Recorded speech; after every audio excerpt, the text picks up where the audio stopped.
കോഴിക്കോട് താമരശ്ശേരിയിലെ ഷഹബാസ് കൊലപാതകത്തിൽ മെറ്റയിൽ നിന്നും കൂടുതൽ വിവരങ്ങൾ ലഭിക്കുമെന്ന പ്രതീക്ഷയിൽ അന്വേഷണ സംഘം ഇന്നലെ ഷഹബാസിന്റെ മൊബൈൽ ഫോൺ മണിക്കൂറുകളാണ് സൈബർ സെല്ലും പോലീസും പരിശോധിച്ചത്. പ്രതികൾ ഷഹബാസിന് അയച്ച പല മെസ്സേജുകളും ഡിലീറ്റ് ചെയ്തതായി പരിശോധന കണ്ടു.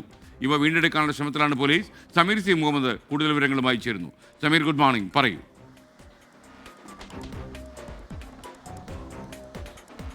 Good morning SKN. മുഹമ്മദ് ഷഹബാസിന്റെ കൊലപാതകവുമായി ബന്ധപ്പെട്ട് മെറ്റയിൽ നിന്ന് നിർണായക വിവരങ്ങൾ ലഭ്യമാകും എന്ന പ്രതീക്ഷയിലാണ് അന്വേഷണ സംഘം.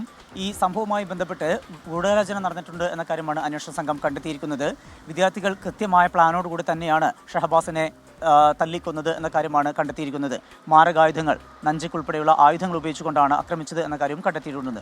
അതോടൊപ്പം തന്നെ ഈ ഗൂഢാലോചനയ്ക്കിടയാക്കിയ ഒരു സാഹചര്യം, അതായത് ഈ ഗൂഢാലോചന നടന്നിരിക്കുന്നത് നവമാധ്യമങ്ങൾ ഉപയോഗിച്ചാണ്, ഇൻസ്റ്റഗ്രാമും വാട്സപ്പും ഉപയോഗിച്ചുകൊണ്ടാണ്. അതിൽ ഏതൊക്കെ വിധത്തിൽ ആക്രമിക്കണമെന്നുൾപ്പെടെയുള്ള കാര്യങ്ങൾ ഈ പ്രതികൾ ഗൂഢാലോചന നടത്തിയിട്ടുണ്ട്. അതിൻ്റെ ഏതാനും ചില ടെക്സ്റ്റ് മെസ്സേജുകളും ഓഡിയോ സന്ദേശങ്ങളും അന്വേഷണ സംഘത്തിന് ലഭിച്ചിട്ടുണ്ട്. എന്നാൽ വലിയൊരു ശതമാനം ഇത്തരം സന്ദേശങ്ങൾ അവർ ഡിലീറ്റ് ചെയ്തിട്ടുമുണ്ട്. അങ്ങനെ പ്രതികൾ ഡിലീറ്റ് ചെയ്ത അവയെല്ലാം തന്നെ വീണ്ടെടുക്കുക എന്നുള്ള ലക്ഷ്യവുമായാണ് അന്വേഷണ സംഘം മുന്നോട്ട് പോകുന്നത്.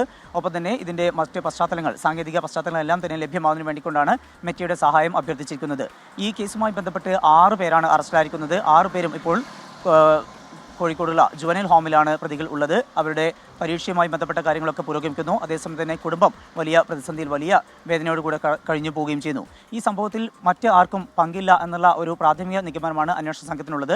മറ്റാർക്കെങ്കിലും, മുതിർന്നവർക്കെങ്കിലും പങ്കുണ്ടോ എന്ന കാര്യം കൂടി അന്വേഷണത്തിൽ കണ്ടെത്താൻ കഴിയും. അത്തരം കാര്യങ്ങൾ കൂടി ഈ മെറ്റയിൽ നിന്ന് ലഭ്യമാകുന്ന വിവരങ്ങളുടെ അടിസ്ഥാനത്തിൽ അന്വേഷണത്തിന്റെ ഒരു പുരോഗതി കൂടി ഉണ്ടാകും എന്ന പ്രതീക്ഷയിലാണ് അന്വേഷണ സംഘം മുന്നോട്ട് പോകുന്നത്. SKN.